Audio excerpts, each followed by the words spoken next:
తీసుకున్నది. అందుకే మహారాష్ట్ర ముఖ్యమంత్రి గారికి నేను లేఖ రాసిన. దీనికి సంబంధించి చర్చించేది ఉన్నది, ఇరు రాష్ట్రాల సమస్యలు పరిష్కరించుకునేది ఉన్నది, సమయం ఇవ్వండి అని.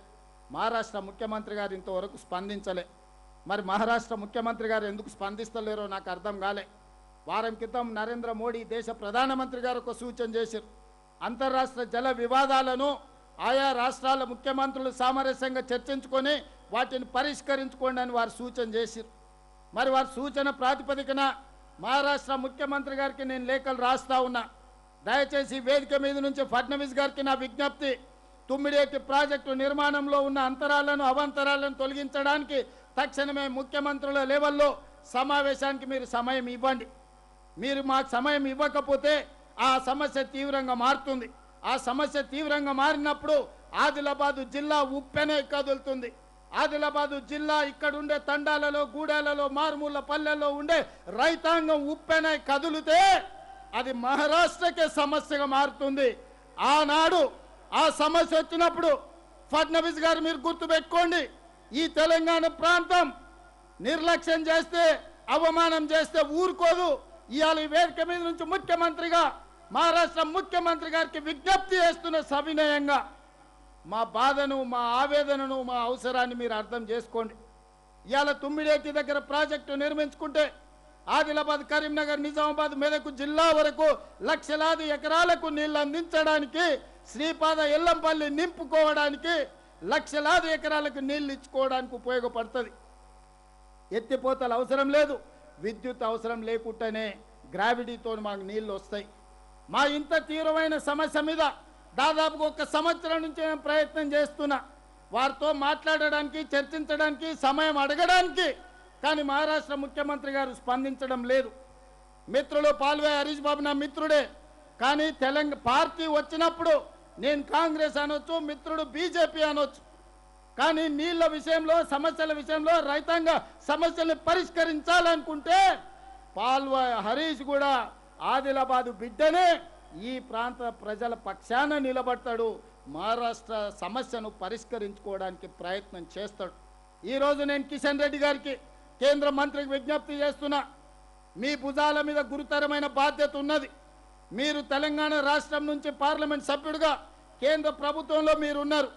మహారాష్ట్ర ముఖ్యమంత్రి గారు ఎందుకో వివక్ష చూపిస్తున్నాడు, ఎందుకో నిర్లక్ష్యంగా వ్యవహరిస్తున్నాడు. మా సమస్యను పరిష్కరించుకోవడానికి సంవత్సరం నుంచి మేము ప్రయత్నం చేస్తుంటే కనీస గౌరవం, మర్యాద కూడా పాటిస్తలేడు తెలంగాణ ముఖ్యమంత్రి పక్షాన. నేను నీకు నచ్చకపోవచ్చు, లేకపోతే నీ చీకటి మిత్రుడు చంద్రశేఖరరావు గారికి నచ్చకపోవచ్చు, లేదా ఫడ్నవీస్ గారికి నేను గుర్తు రాకపోవచ్చు.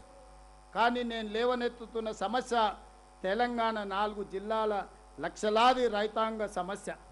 ఈ రైతాంగ సమస్యను పరిష్కరించడానికి కిషన్ రెడ్డి గారు దూతగా వ్యవహరించాల్సిన అవసరం ఉన్నది.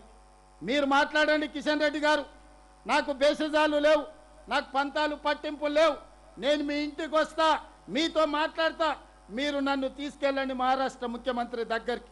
తక్షణమే ఈ ఆదిలాబాదు జిల్లా, కరీంనగర్ జిల్లా, నిజామాబాద్, మెదక్ వరకు ఈ గోదావరి జలాలను తరలించాలంటే తుమ్మిడిఎట్టు ప్రాజెక్టును పూర్తి చేయాలి.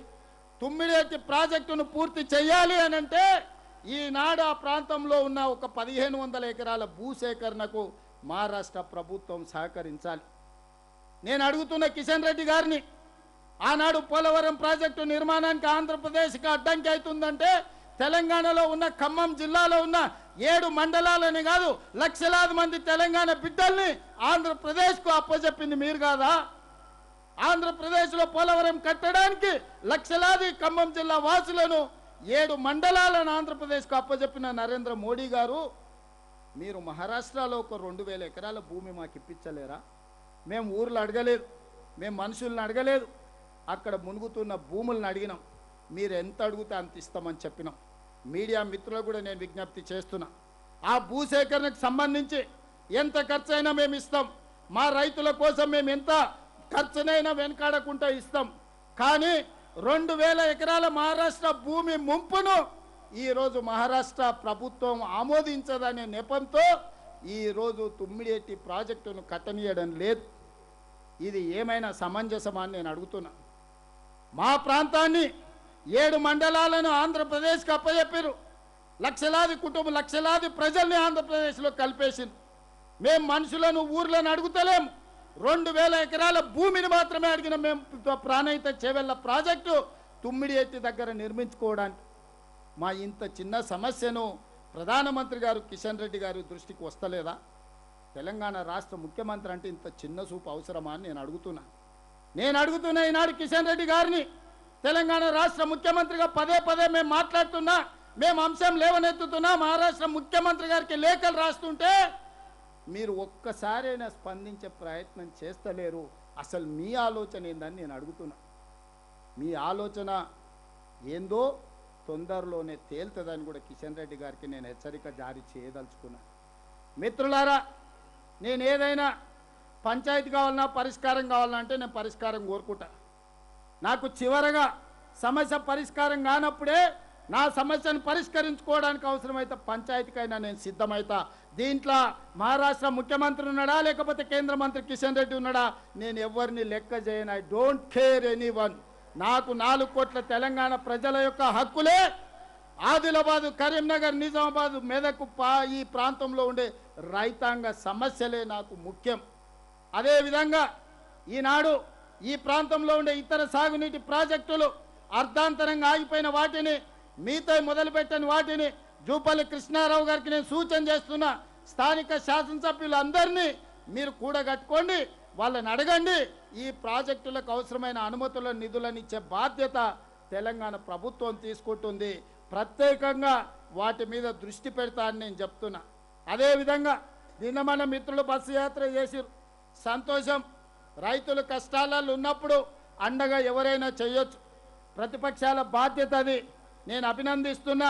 మీరు వికారాబాద్ నుంచి ఆదిలాబాద్ వరకు రైతులు కళ్ళాల్లో కష్టాలలో ఉంటే అండగా నిలబడ్డామని నాకు ఎలాంటి అభ్యంతరం లేదు.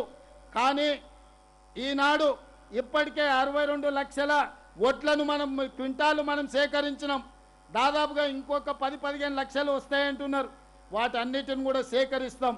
ఈరోజు తెలంగాణ రాష్ట్రం ఈ సీజన్లో 75 లక్షల క్వింటాల వడ్లను సేకరించే ఆలోచనతో మేము ఉన్నాం.